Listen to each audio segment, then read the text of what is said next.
Hello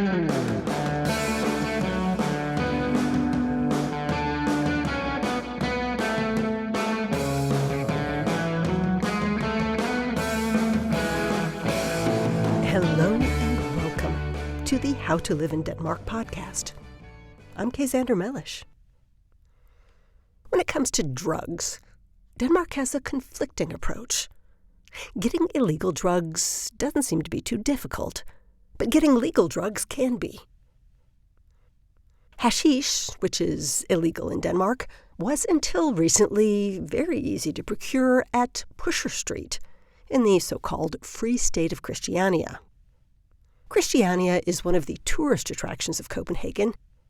This old military base, which was taken over by hippies during the 1970s, is a unique place with dirt roads and ramshackle wooden buildings put together with odds and ends, and some gorgeous wild nature, which is surprising to find in the middle of a European capital city. Pusher Street was a row of wooden booths where, until recently, buyers could choose from a wide selection of hashish being sold openly. It's been shut down again and again in the past, usually after some violent incident or gang war, but it's always risen up again. The truth is, many people who live in Copenhagen like the fact that hashish dealing is centralized in one place. They don't want the dealers and customers coming to their neighborhoods. Anyway, much of the drug dealing in Denmark today doesn't take place on Pusher Street. It takes place via smartphones, like everything else, on apps that are popular with young people, like Snapchat.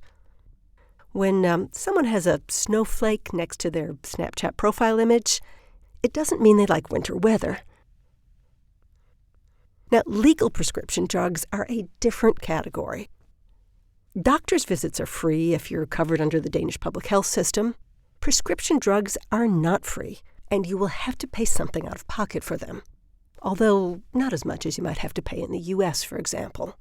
However, many internationals have noticed that Danish doctors are not as free with prescriptions as doctors might be in their home countries. For example, it is a perennial complaint of internationals that Danish doctors are slow to prescribe antibiotics.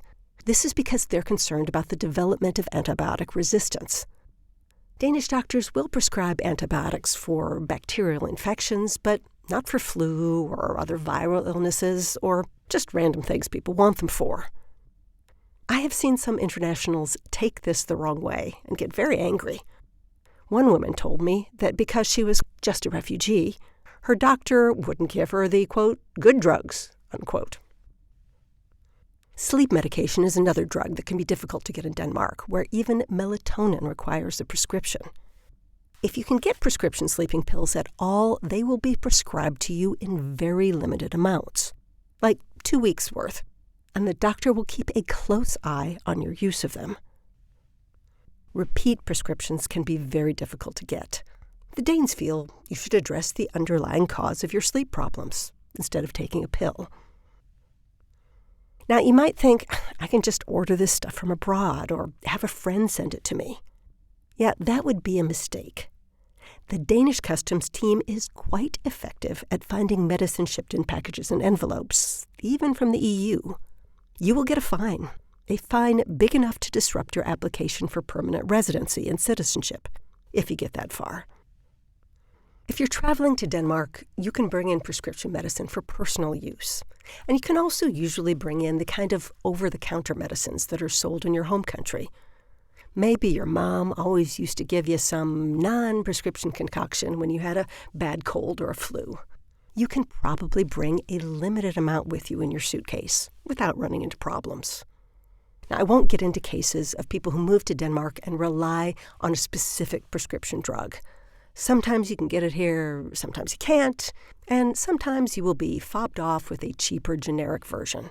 It all depends upon your luck, your doctor, and what the Danish health authorities have approved. They do their best to avoid expensive pharma. And here's where I note that much of Denmark's current prosperity is built on the sales of expensive pharma to other countries.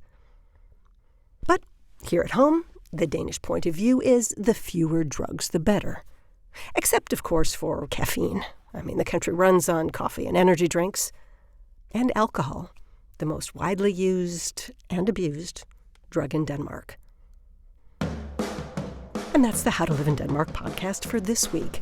We've started putting some of the older podcasts on YouTube.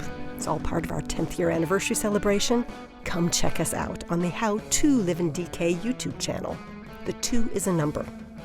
Or pick up one of our books at books.howtoliveindenmark.com. Or book me, Kay Zander Mellish, to speak to your group or organization at events.howtoliveindenmark.com.